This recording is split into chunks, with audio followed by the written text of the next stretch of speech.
Dire, nous avons fait un peu un tour d'horizon des textes qui allaient être présentés au débat parlementaire. Et bien évidemment, il y a des sujets qui nous heurtent. C'est particulièrement celui sur l'assurance chômage et sur les retraites.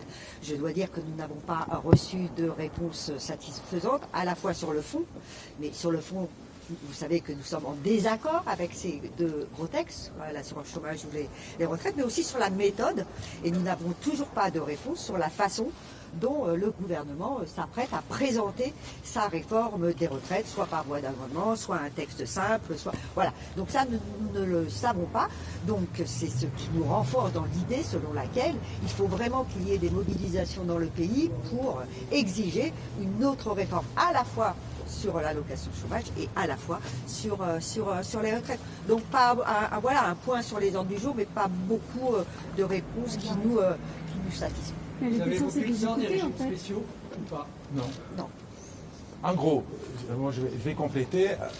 Je compléterai avec deux expressions auvergnates.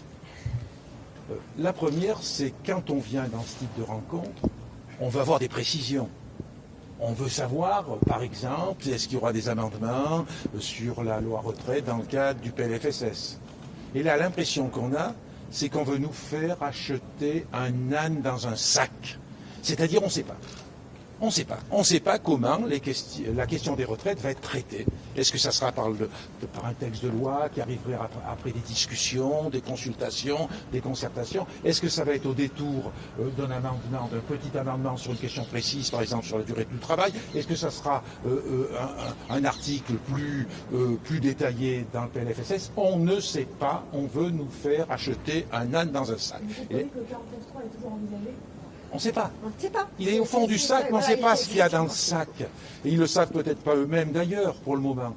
Il y a un côté bateau-ivre derrière tout ça. Ensuite, la deuxième chose, deuxième expression auvergnate, vous savez, dans les fermes, il y a ce qu'on appelle les fenestrous, qui sont les petites ouvertures en dessous des toits. Et nous, on essaie de trouver le fenestrou pour faire passer des propositions.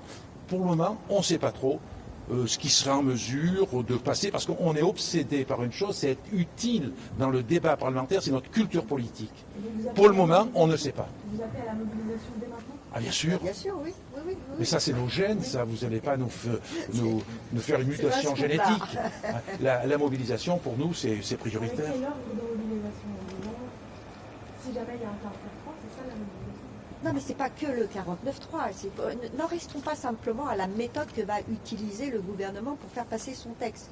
Voilà, il y a le fond, il y a ce que contient le texte. Et bien évidemment, à un moment donné, comme dirait l'autre, le fond rencontre la forme. Donc, effectivement, s'il y a 49.3, il sera combattu parce que porteur d'un projet que nous refusons et que des millions de Français dans notre pays refusent. Voilà, c'est ça. Mais voilà, les deux sont importants. Le fond et la forme sont très importants. On ne décrète pas comme ça que... voilà, mais bon, c'est ce que dit André, quoi. L'âne est dans le fond du sac et c'est ça. Oui, c'est ça. Mais on ne sait pas. Alors, mais on ne sait pas. On ne sait pas si c'est un âne ou un lapin, d'ailleurs. Oui, tout à fait. Vous avez senti Madame Borne à l'écoute? Oui. Oui, je pense que c'est toujours c'est une première ministre qui... mais vous savez, comme les autres, hein, ils nous écoutent beaucoup, je ne suis pas sûr qu'ils nous entendent. Mais voilà, c'est Il y a un commerce différence. agréable. Hein. Non, il n'y a pas de problème là-dessus. Toute la différence. Il n'y a pas de problème.